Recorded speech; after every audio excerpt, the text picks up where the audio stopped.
नमस्कार मित्रांनो, योगेश भाऊच्या चॅनलमध्ये स्वागत आहे सगळ्याला गुड मॉर्निंग. आणि सगळ्याचं चहा पाणी झालं असेल तर माझं पण झाले, आंघोळ झाली. आता आज माझा आहे सोमवार, त्याच्यामुळं आज काही स्वयंपाक नाही करायचा. तर आई म्हणती आमटी केली थोडी ना तरी पण आईला, आणि शेळी भाकर पण खाती म्हणते, पण मी म्हणलं नको, एक भाकर आईपुरती करतो. आज माझा आहे सोमवार, मी काय संध्याकाळी सोडणार आहे. आता भाजी केली थोडी, आमटी कर म्हणजे भाकर आमटी खायली, आणि ह्याच्यात खाय शेळी भाकर, पण नको म्हणलं शेळी भाकर खायला, काळजी करून देतो तिला एक भाकर, काय त्याला उशीर लागला.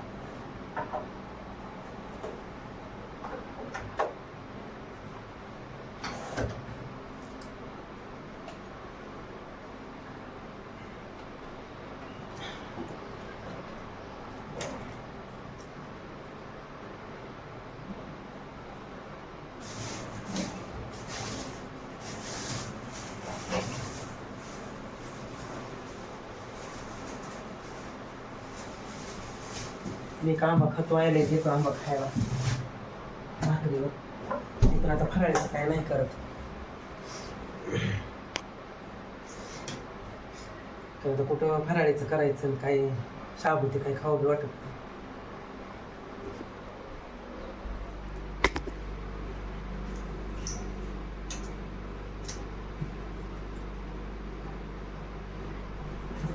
सकाळ आज लई काम होतं, कपडे धुली, परत सगळी फडची पुसून काढली, सगळी फडची बिडची सगळी पुसून काढली. आज लई हे होतं.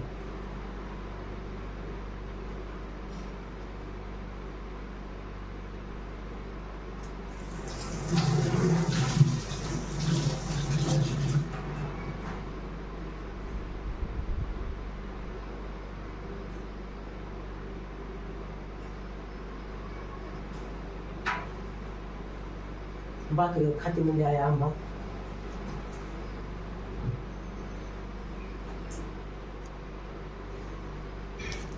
ऊन लय पडले बाहेर, फडची सगळी घासून काढली, कारण लई घाण झालती. 4-5 दिवस झाले फडची धुलेली नव्हती, सगळी त्या मोपनं पुसून काढली. मी खडू बघा मोठे किती झाले ते इथं.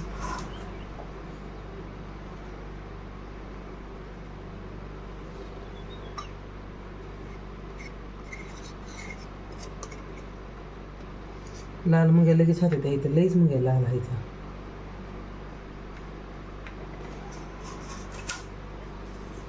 काही ठेवायचीच पंचायत राहते.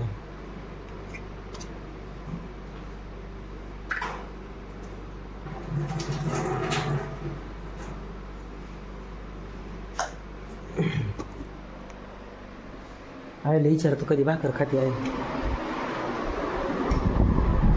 आंबा खाते काय?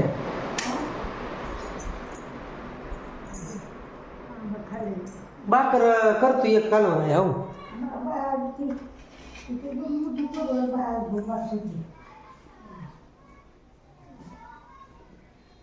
मला आहे सोमवार, आता मी पण नाही काय करत. या आंबा खायला मित्रांनो, आंबा खातोय सोमवारच, काय फराळीचं नाही करत.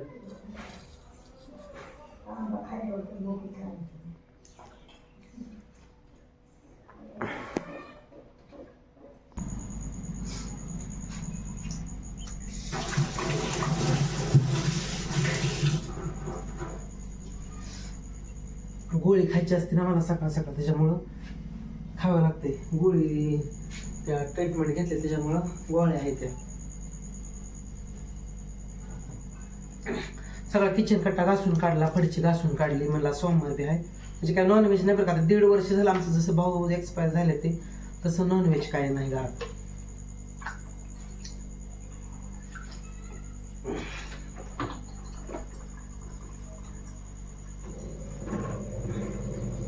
भाऊ हा तेव्हा नॉनव्हेज करावं लागायचं भाऊला, पण आता भाऊ 1.5 वर्ष झालं भाऊ वारल्यापासून नॉनव्हेज घरात अजून केलंच नाही. नव्या घरात तर काहीच केलं नाही अजून. का तर मी कधी खायचं असेल तर बाहेर खाऊन येतो, आमच्या तर आईला काही चालत नाही, आमच्या त्याला शिवत पण नाही, असं आहे. आणि मी काय खायचं असेल तर मी बाहेरनंच खाऊन येतो. त्याच्यामुळं घरात काय करायचं हे नाही, टेन्शन नाही, करतच नाही. ऊन लय पडले, पण जायचं 1-2 ठिकाणी बाहेर जरा बोलवले. बेमाप नाही बोलवलं जावंच लागते का तर आपल्याला काहीतरी येतंय म्हणून. मुंग्या किती झाले, त्या मुंग्या मरून पडल्या तिथे, एवढ्या मुंग्या झाल्या त्याला.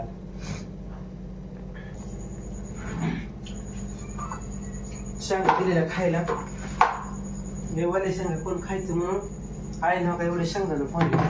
किती मोठे शेंगदाणं झाले ते, एवढं आरासात शेंगदाणं झाले ते, एवढं आईने शेंगदाणं पडले ते. तर वाळवावं लागतं करायला.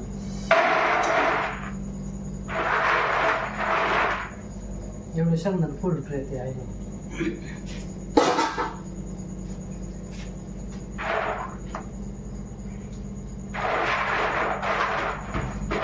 हो ना, ठीक आहे.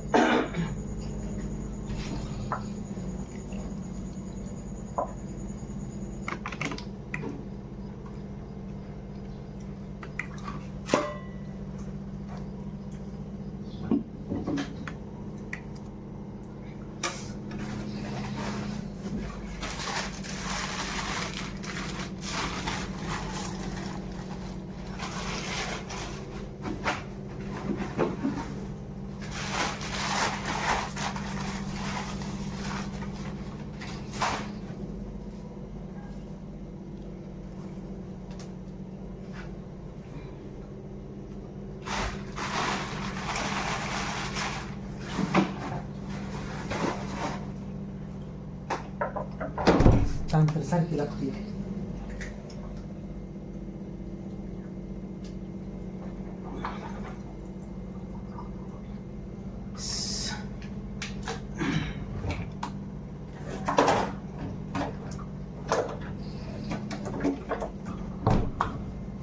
शेंगदाणा घालतो उन्हात आता. भाकर आहे टोपल्यात आणि आमटी आहे, आणि तिथं डब्यात 2 लाडू आहेत. हो हा दिलेलं ते आहे, ते खाऊन टाक.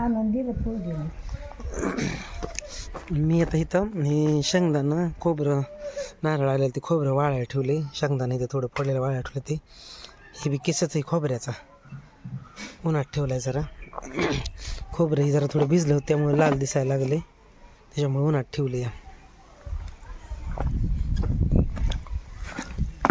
मी चाललोय मग. अहो तिथं पुण्याच्याला हे कर.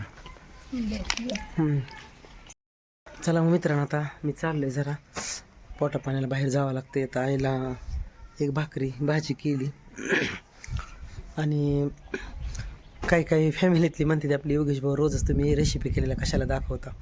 तर बाहेर कुठं कार्यक्रमाला जातो तर तिथलं तर काय दाखवावं नेहमी तरी. आणि हाय रेसिपी केलेली, मग काय दादा म्हणतात योगेश भाऊ तुम्ही रेसिपी करता ते आम्हाला दाखवा नक्की. तर दाखवतो. आज काय भाजी, वांग्याची भाजी थोडी केली, 1 वांग एकटीपुरती, 1 भाकर केली, 2 पण नाही आज 1च केली, कारण त्यातली आहे अर्धीच खाते. आज आहे सोमवार. आता मी कधी संध्याकाळी खाईल किंवा कुठं बाहेर गेलो तर तिकडंच खाईन. म्हणू काय 2-4 हे म्हणू का खातोय.